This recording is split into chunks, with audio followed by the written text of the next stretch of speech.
السلام علیکم ورحمۃ اللہ وبرکاتہ۔ قرآن کریم یہ اللہ کی مقدس کتاب ہے جو انسانوں کی ہدایت کے لیے نبی کریم صلی اللہ علیہ وسلم کی ذات اقدس پر نازل کی گئی۔ قرآن کریم کی سچائی کے لیے صرف یہی کافی ہے کہ قرآن کریم اللہ کے رسول صلی اللہ علیہ وسلم پر نازل ہوا اور آج 1442 سال کے بعد بھی بدستور انسانوں کی رہنمائی کر رہا ہے۔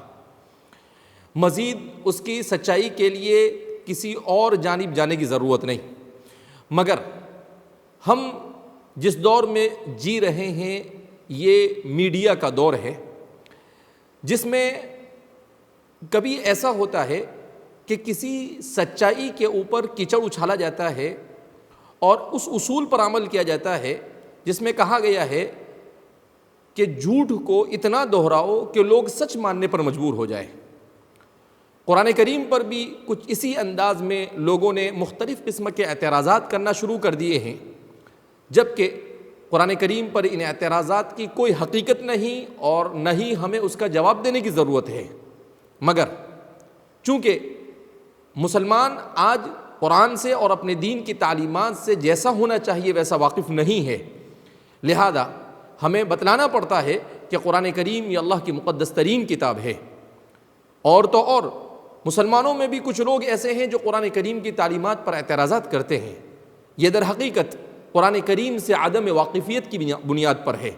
اگر قرآن کریم سے واقفیت ہوتی تو کبھی یہ صورتحال پیدا نہ ہوتی۔ بہرحال اس کے باوجود عربی زبان میں کہا گیا ہے والفضل ما شہدت به العادہ، کہ حقیقی معنی میں فضل اسی کو کہا جاتا ہے کہ دشمن بھی اس کی فضیلت کو اور اس کی سچائی کو صحیح ماننے پر مجبور ہو جائے۔ تو اسی مناسبت سے ہم بعض ہمارے ان مستشرقین اور ان غیر مسلم برادران کے اقوال کو آپ حضرات کے سامنے نقل کرنے کی کوشش کر رہے ہیں جنہوں نے قرآن کریم کی سچائی کا اعتراف کیا۔ قرآن کریم کی سچائی کا اعتراف کرتے ہوئے مشہور پادری جی ایم ایڈویل وہ کہتے ہیں کہ قرآن کریم کی تعلیم نے دنیا سے بت پرستی کا خاتمہ کیا، مادہ پرستی کا جو ذہن دنیا میں بیٹھا ہوا تھا اسے ختم کیا۔ اگر کسی گھر میں لڑکی پیدا ہو جاتی تھی تو اسے زندہ درگور کر دیا جاتا تھا۔ قرآن کریم نے اس پر سخت ایکشن لیا اور اللہ رب العزت نے ارشاد فرمایا وَإِذَا الْمَوْءُودَةُ سُئِلَتْ، اور قیامت کے دن انسان کا کیا ہوگا جب کسی درگور یعنی زندہ درگور کی گئی بیٹی سے اللہ سوال کرے گا کہ تجھے زندہ درگور کس جرم میں کیا گیا تھا۔ اسی طریقے سے وہ آگے کہتے ہیں کہ قرآن کریم کی تعلیمات اتنی پاکیزہ اور اتنی منظم ہے کہ اگر ان تعلیمات کو دنیا میں نافذ کیا جاوے تو دنیا سے جرائم کا خاتمہ ہو جائے گا، اس لیے کہ قرآن کریم نے چوری پر، قتل غارت گیری پر ایسی سخت سزائیں نافذ کی ہے کہ ان سزاؤں کو سن کر کوئی آدمی جرأت بھی نہیں کر سکتا ہے کہ وہ اس طرح کے جرائم کو اختیار کرے۔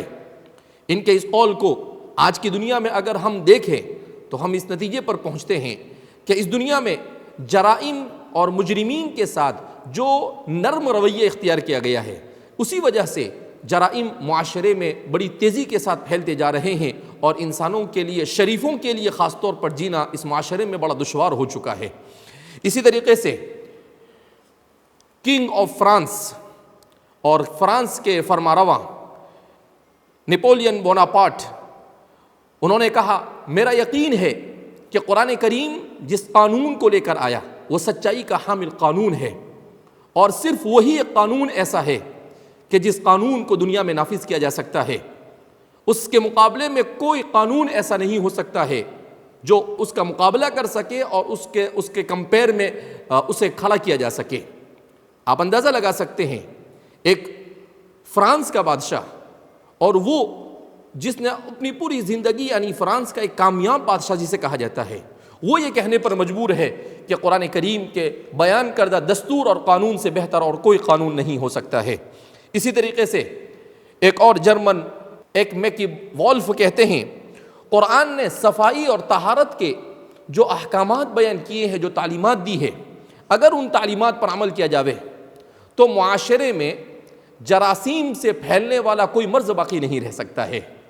اس لیے کہ قرآن کریم کی تعلیمات کے مطابق ہر نماز کے وقت وضو کرنا ہے، کھانے سے پہلے اپنے ہاتھوں کو دھونا ہے، تو ایسی تعلیمات ہے کہ ان پاکیزہ تعلیمات کے ہوتے ہوئے کوئی وبا اور اس طرح کی کوئی بیماری معاشرے میں آ ہی نہیں سکتی۔ آج دنیا کورونا وائرس سے جوجھ رہی ہے، اس کی سب سے بنیادی وجہ کیا ہے؟ اس لیے کہ معاشرے میں صاف صفائی کا جو رواج ہونا چاہیے وہ نہیں۔ خوشبو تو بہت لگا لیتے ہیں، مگر اگر صاف صفائی نہیں اور ایسے ہی خوشبو کو استعمال کیا تو ایسی خوشبو کس کام کی؟ لہذا ضرورت اس بات کی ہے کہ صاف صفائی کے ساتھ رہا جائے۔ آج ہمارا مسلمان معاشرہ بھی صفائی سے بہت دور ہے اور دوسرے معاشرے بھی صفائی سے بہت دور ہے۔ جو صفائی کا شو کرتے ہیں ان کے یہاں بھی یہ صورتحال ہے کہ اگر آپ بیت الخلاء میں جاؤ تو وہاں پر نل ڈھونڈنے سے نہیں ملتا ہے، تو ظاہر سی بات ہے ایسے معاشرے میں اس طرح کے کورونا جیسے مرض کا آنا ایک یقینی بات ہے۔ اس لیے ضرورت اس بات کی ہے کہ ہمارے معاشرے میں لوگوں کو یہ کہا جاوے کہ صاف صفائی کی ان تعلیمات کے اوپر عمل کیا جاوے جن تعلیمات کو اسلام نے قرآن اور احادیث مبارکہ میں بیان کی ہے۔ اسی طریقے سے ایک اور فاضل لیو ٹالسٹائی قرآن کریم کے سلسلے میں کہتا ہے کہ قرآن کریم عالم انسانی کے لیے ایک بہترین رہبر ہے۔ اگر صرف یہ کتاب دنیا کے سامنے ہوتی تو دنیا کو اور کسی ریفارمر کی ضرورت نہیں ہوتی۔ آپ اندازہ لگا سکتے ہیں کہ کتنی بڑی بات انہوں نے کہی کہ کسی ریفارمر کی انسان کو ضرورت نہیں قرآن کے ہوتے ہوئے، قرآن ہی سب سے بڑا ریفارمر ہے۔ جو لوگ قرآن کریم کے اوپر اعتراضات کرتے ہیں، ذرا ان لوگوں کو تعصب کا عینک ہٹا کر انصاف کی نظروں سے قرآن کریم کی تعلیمات کو پڑھنے کی ضرورت ہے۔ اسی طریقے سے ہمارے ملک ہندوستان کی ایک مشہور خاتون سروجنی نائیڈو وہ کہتی ہے کہ جب میں قرآن کریم کو پڑھتی ہوں تو مجھے زندگی کے برپا کرنے والے ایسے اصول نظر آتے ہیں جو ساری دنیا کے لیے زندگی کی کامیابی اور کامرانی کی رہنمائی کرتے ہیں۔